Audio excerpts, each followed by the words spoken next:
brief opening statement, and then we'll open it up to your questions. Well, it's great to get to number 6 and get to bowl eligible, and now obviously a big week coming up for us as we move forward against a great football team in Michigan State that I believe, if I've heard correctly, solidified winning our division today. So outstanding football team that's going to come in here. But looking back at the game real briefly without really having a whole lot of thoughts, obviously it's great to win. It was awesome to have the 1996 team back, Coach Barnett back, Mary back. It was a really special weekend, and to see the way that our guys played today. We've been very businesslike the last month, and especially the way that our defense is starting to really step up and play the way that they're capable of. Gives us an opportunity to win football games. So, we got to take care of the football better. We've obviously got to stop the run better, but challenged our kicking game today. And the guys in all 4 phases in our PAT field goal and our PAT field goal block. And I thought that group really stepped up. And obviously we're going to need it again next week. But great win. Great to get to number 6. And, our focus now will move quickly, as in right now tonight when I go home to our upcoming opponent. So how about some questions?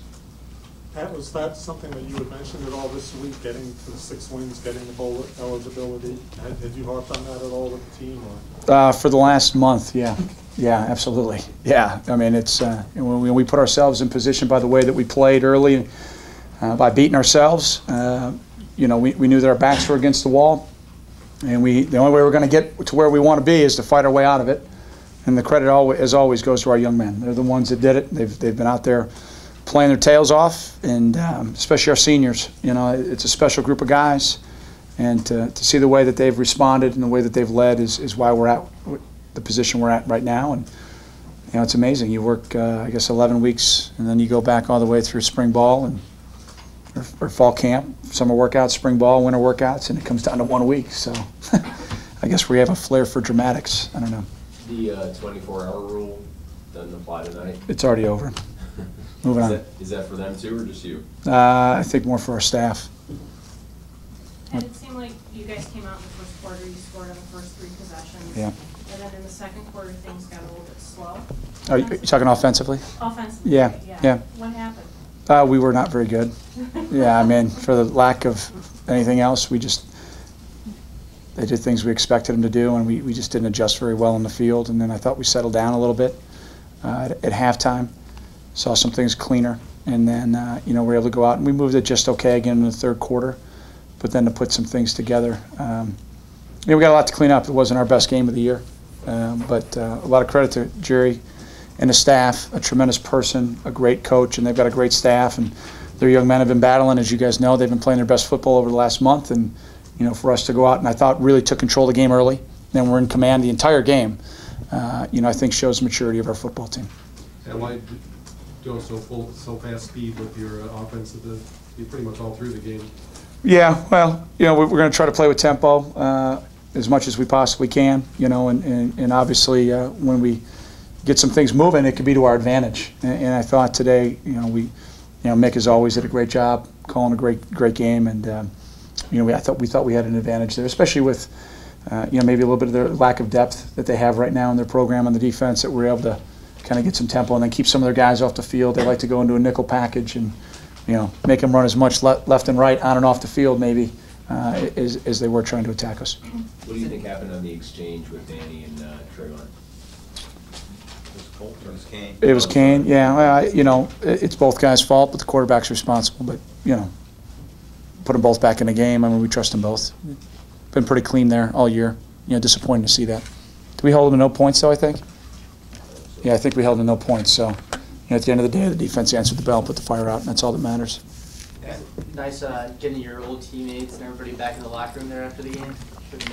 Yeah, that was really special. It's been a special weekend, to see, Coach Barnett and Mary down at the luncheon on Friday, and then to have a lot of my teammates come back and be a part of the walkthrough on Friday night, and then we had a great reception at the team hotel Friday, and to see all those guys. They were having a lot more fun than I was. I was gassed, so I just went to bed. But they had a great time, and to see them all today, we stand upon their shoulders. We go 15-1 in the Big Ten over that 2-year span.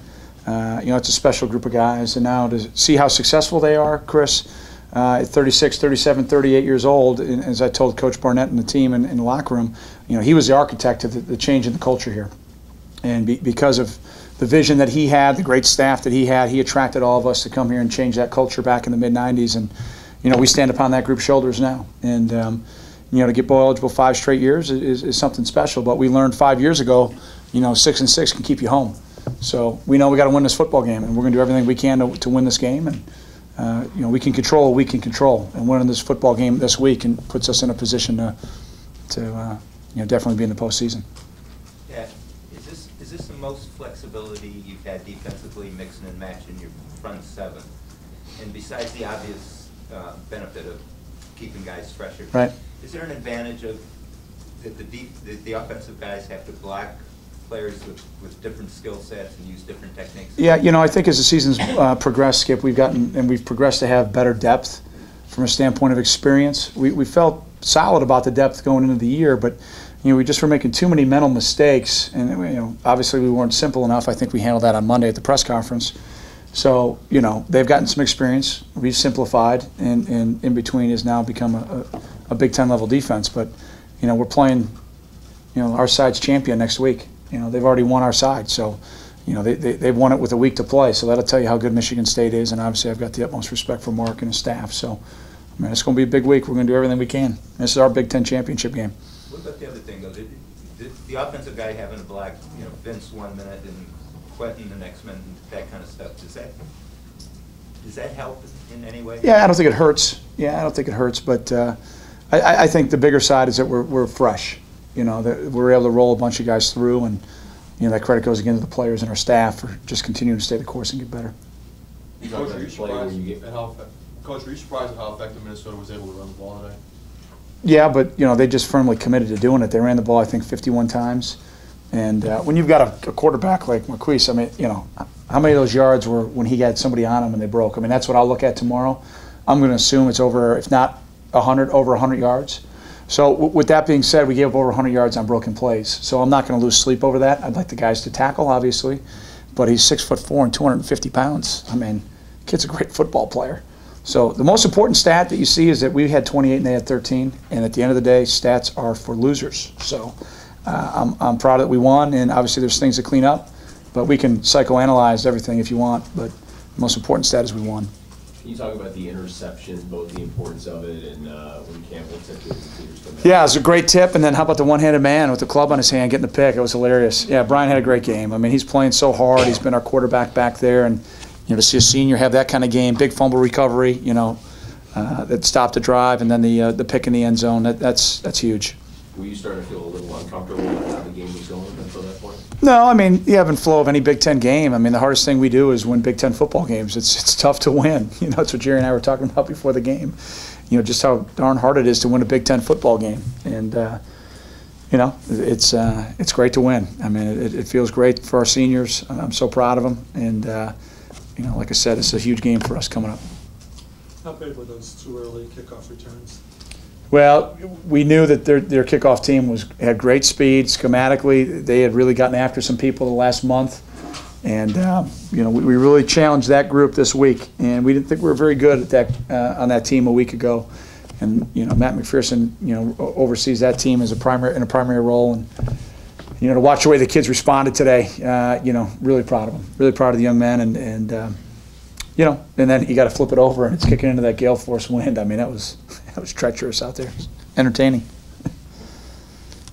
Coach, was there ever a moment, maybe during the losing streak where you thought that maybe you wouldn't get to this eligible point? Who, me?